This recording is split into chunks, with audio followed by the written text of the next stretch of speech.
Hi friends, आज मैं class 9th का इम्प्रूवमेंट इन फूड रिसोर्स का पार्ट 2 लेने जा रहा हूँ। उसमें सबसे पहले जो बात करने जा रहा हूँ वो है खरीफ क्रॉप की। खरीफ क्रॉप या फिर रबी क्रॉप। खरीफ क्रॉप जो है वो रेनी सीजन में होती है और जनरली जून टू अक्टूबर, और rabi crop winter season November to April, जिसमें कि पैडी, सोयाबीन, मेज ये सब लिया जाता है। और हमें ये देखने को मिला है कि फूड ग्रेन्स का प्रोडक्शन जो है 1952 से 2010 तक के बढ़ गया। कितना बढ़ा? 25% इंक्रीज हुआ कल्टीवेबल लैंड एरिया में। और ये इम्प्रूवमेंट जो हुआ क्रॉप यील्ड्स का, उसका कारण क्या था? चॉइस ऑफ सीड्स, मतलब सीड्स जो है बेहतर यूज़ किए गए, उनकी नर्चरिंग प्रॉपर हुई। नर्चरिंग यानी कि उनकी देखभाल। और इसके बाद में बात करेंगे protection of growing and harvested crop, मतलब जो क्रॉप ग्रो कर रहा है उसको भी प्रोटेक्ट किया गया और हार्वेस्टेड क्रॉप को भी प्रोटेक्ट किया गया। तो इसके द्वारा जो है हमारा प्रोडक्शन बढ़ा। मतलब क्या क्या चीज़ें हुई इसमें? एक तो क्रॉप वैरायटी इंप्रूवमेंट हुआ, क्रॉप प्रोडक्शन इंप्रूवमेंट हुआ, और क्रॉप प्रोटेक्शन मैनेजमेंट किया गया। इस कारण से क्रॉप यील्ड जो है वो बेहतर हुई। और ये क्रॉप वैरायटी को डेवलप करने के लिए या फिर इंप्रूव करने के लिए और डिजायर्ड रिजल्ट लाने के लिए, क्रॉप में डिजायर्ड रिजल्ट लाने के लिए क्या किया गया? हाइब्रिडाइजेशन। अब हाइब्रिडाइजेशन होता क्या है?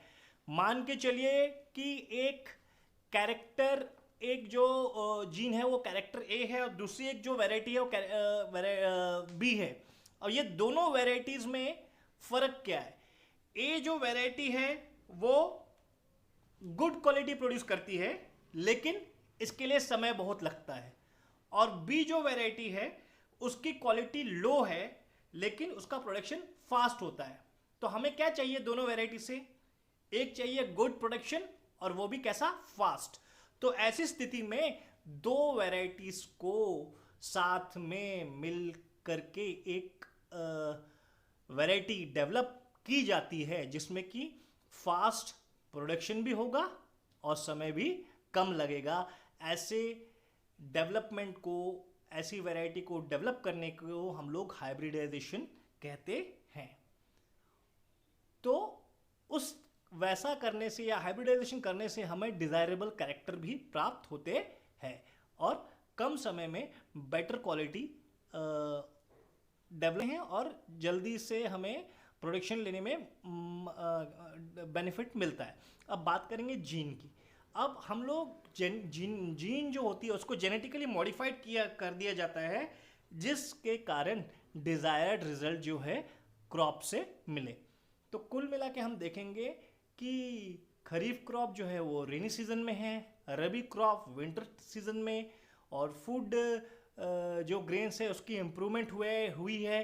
ठीक है।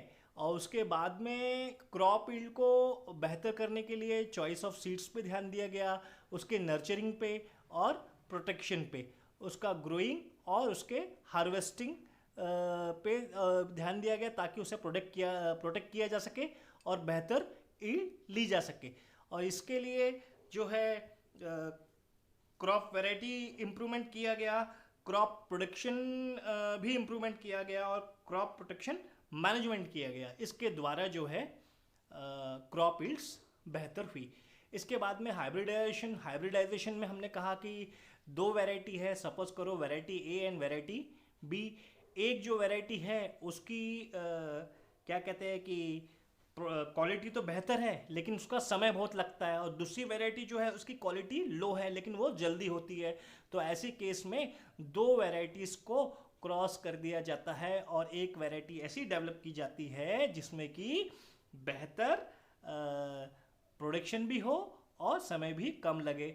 और जीन्स जो है क्या कहते हैं कि उनको ऐसे मॉडिफाई किया जाता है कि उसका प्रोडक्शन जो है बेहतर हो सके। Rest I will explain in the coming video. Thank you.